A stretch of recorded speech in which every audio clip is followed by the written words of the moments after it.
Lincoln and Lindsay Blind Society, helping you live your best life with a visual impairment.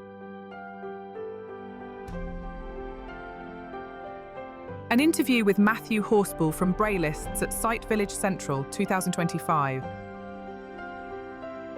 Good morning, Matthew. We're here at Sight Village, and you're manning the Braillists stand. Could you tell us a bit about the Braillists? Absolutely. Thanks, Tim. It's really great to be here. We are the Braillists Foundation, as you say. Our mission is more Braille, and we mean that in the absolute broadest sense of the word. We will take people through a Braille for Beginners course if they're brand new to Braille.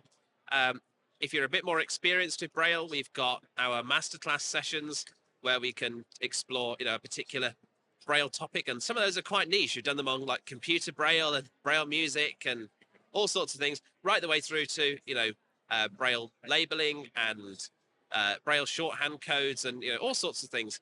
And then we have a Braille bar drop-in session, and we have a book club where you can practice reading. There are some people who still like to read novels in Braille, and we're here to support that as well. Whatever Braille you're reading, whether it's a novel in Braille or whether it's just some lift numbers and some hotel doors and labeling your food in the kitchen, we're here to support you on that journey.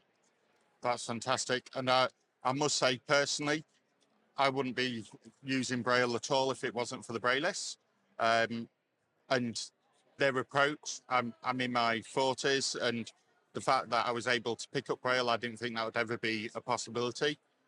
So if anybody is thinking, oh, it's not for me, just remember you can use it a little bit in life. Like I use it on the oven to see which settings the oven versus the grill. There's just an O or a G. I'm sure, Matthew, have you got any other examples where people are using it in their day-to-day life? Yeah, lots and lots of things like that. As you say, labeling things, you don't have to write the whole thing. I've got loads of tubs in the freezer, and they've just got things like BOL, which I know stands for bolognese and things like that. Right the way through to some of the more technological things. I know a few people who actually don't read very much Braille at all. They prefer to use synthetic speech all the time, but they use Braille screen input on their iPhone. So they're writing Braille all the time by putting their phone into landscape mode and just using 6 fingers, to write Braille, or something like a Hable One keyboard, where people aren't reading Braille, but they're writing Braille. So even as a writing tool now, Braille is really, really valuable. It absolutely is. And what's your website? Yeah, absolutely. So you can find us at braillists.org. That's BRAILLISTS.org. And all the information is on there, including all the events I've just talked about in the Braille for Beginners course, and our contact details and our newsletter. There's a sign-up form for the newsletter on the homepage. It doesn't come out, it's once a week, so it's not going to spam your inbox with stuff, and it'll keep you informed with everything that we do.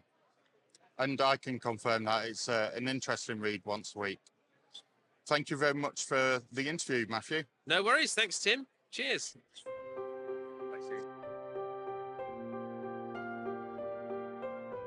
Visit Lincoln and Lindsay Blind Society website at www.llbs.co.uk or call us on 01 507 605 604